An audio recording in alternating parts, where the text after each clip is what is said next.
আজি বনাম এটা নিৰামিষ চব্জি দেই। চাই থাকক। এয়া ৰচুন, পিঁয়াজ, আদা, জলকীয়া এইকেইটা পিচি ল'লোঁ মিক্সিত বনাবলৈ কাৰণে। দি অকণমান ফ্ৰাই কৰি ল'ব লাগিব।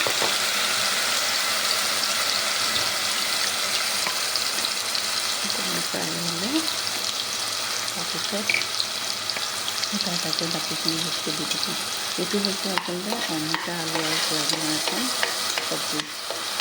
বৰ সোৱাদ লগা, কিন্তু ৰুটি হওক ভাত হওক দুইটাৰ লগতে মিলে মানে খাবলৈ যে। আৰু ভাতৰ লগত যে আপুনি দাইল নোখোৱাকৈ এখন চব্জি দিয়ে খাব পাৰিব মানে, ইমান টেষ্টি হয় নহয়। মই বনোৱাৰ আগত ভবাই নাছিলোঁ যে অমিতা দি এনেকৈ টেষ্টিকৈ মানে খাব পাৰি বুলি। অমিতাটো এনেই মানে বহুতে বেয়া পায় না, হালধি দিলোঁ। আৰু এটা কথা দেই, অমিতা যেতিয়া মই বইল কৰিছোঁ ন, আলু, অমিতা আৰু এটা বিলাহী গোটা, তাত তেতিয়া মই নিমখ দি দিছোঁ। সেইকাৰণে নিমখ বেলেগকৈ নিদিওঁ। আৰু চয়াবিনখিনি বইল কৰি পেলাই এইটো অমিতাটো এইটো বিলাহীটো বইল কৰি পেলাই মানে অমিতাৰ লগত বইল কৰি দিছিলোঁ। আৰু এইখিনি চয়া চাংখিনি মই বইল কৰি লৈছিলোঁ ছেপাৰেটকৈ।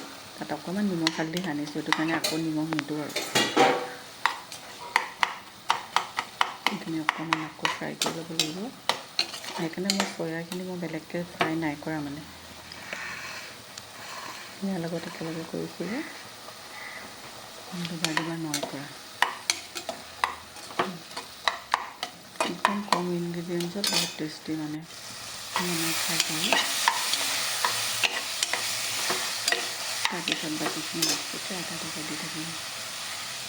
এইখিনি হ'ল ৰেড চিলি আৰু গৰম মছলা অকণমান গুলি ল'লোঁ।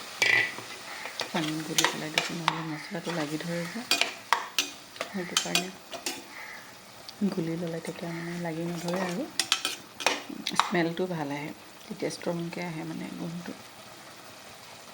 এইখিনি হ'ল শুকান মছলা, ধনিয়া, জিৰা আৰু অকণমান দুটামান জালুক আছে।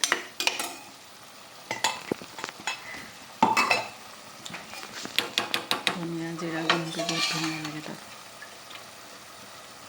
অমিতা আৰু আলু সৰু সৰুকৈ কাটি লৈছিলোঁ, 2টা চিটি মাৰিলে হ'ব।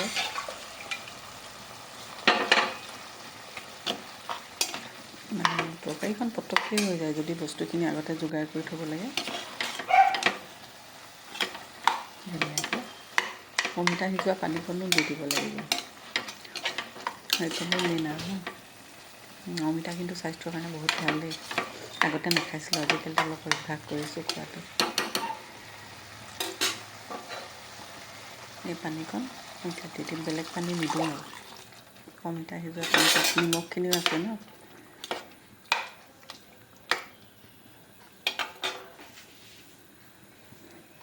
তাৰপৰা অলপ উতলিবলৈ দিম, 5 মিনিটমান। উতলাৰ পিছত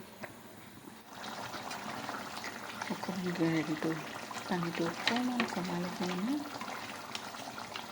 কৰিম, সানি পেলাই খাব পৰাকৈ